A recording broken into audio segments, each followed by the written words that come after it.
Hardline. My name is Phoenix. I'll be your host for the one and the only show that will guarantee the truth within the industry that is professional wrestling and giving you an absolute opinion about what happens. Okay, let's start off here with WWE. Okay, Randy Orton has been in a Twitter war with the indie scenes. Apparently, he really doesn't think too highly of indies. Um, to me, the indies remind me of the territories of the past.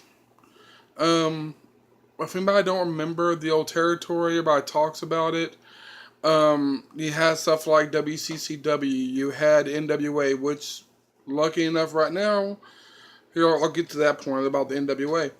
But you had Mid Southwest. You had the Crockett's. You had Florida Championship Wrestling. You had different companies, different parts of the world putting on shows every single week, every single weekend. You have pretty much the exact same deal you right now have with the indies. The only difference is back in the day, what's called territories, you had a governing body, which was the NWA.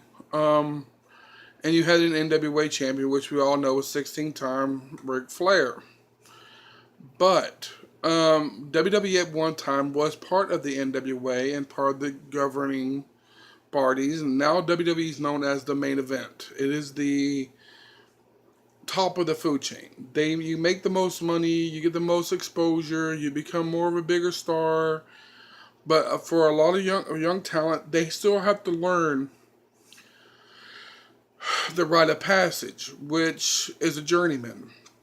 And we have such journeymen in WWE right now. You have Seth Rollins, you have Dean Ambrose, you have AJ Styles, you have Austin Aries, you have Samoa Joe, you have you have so many guys that has become a journeyman's, that has gone through the indies. I mean, Matt and Jeff Hardy, tag team champions.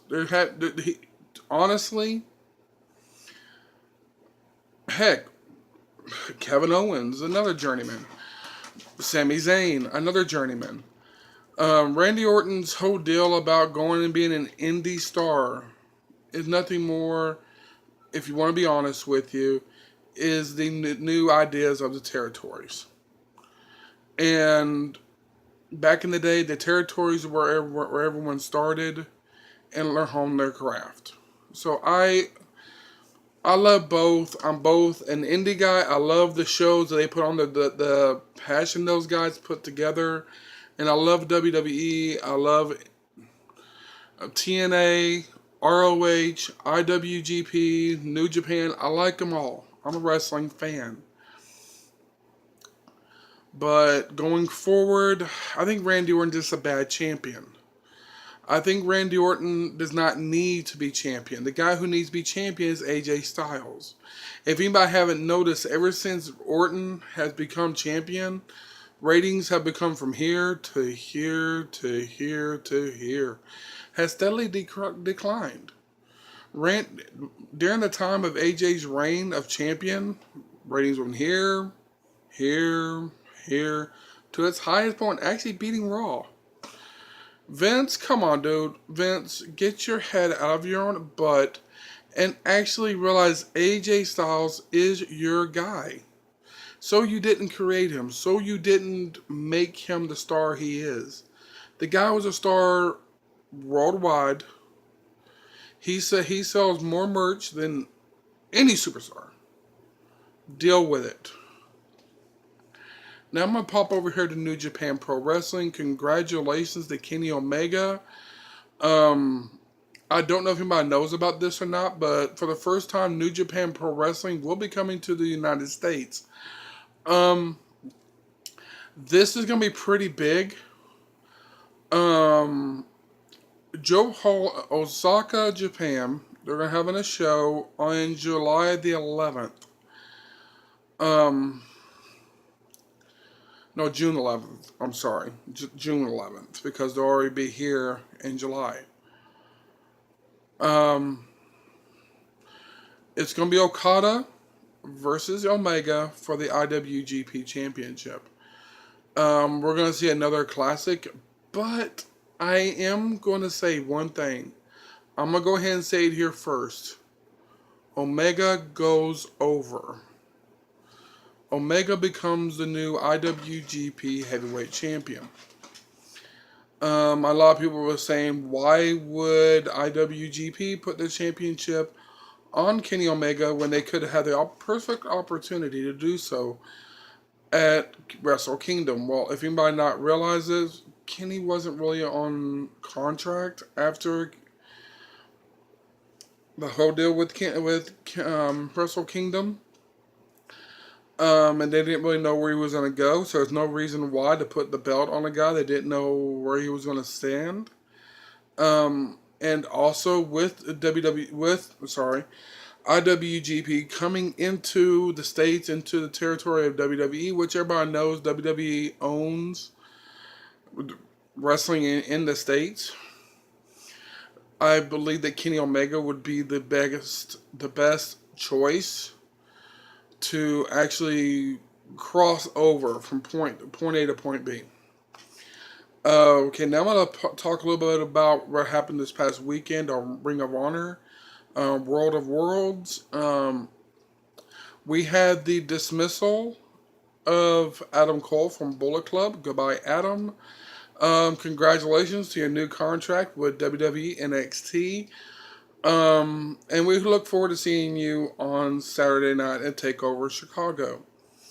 It's pretty much written in the stars on that situation.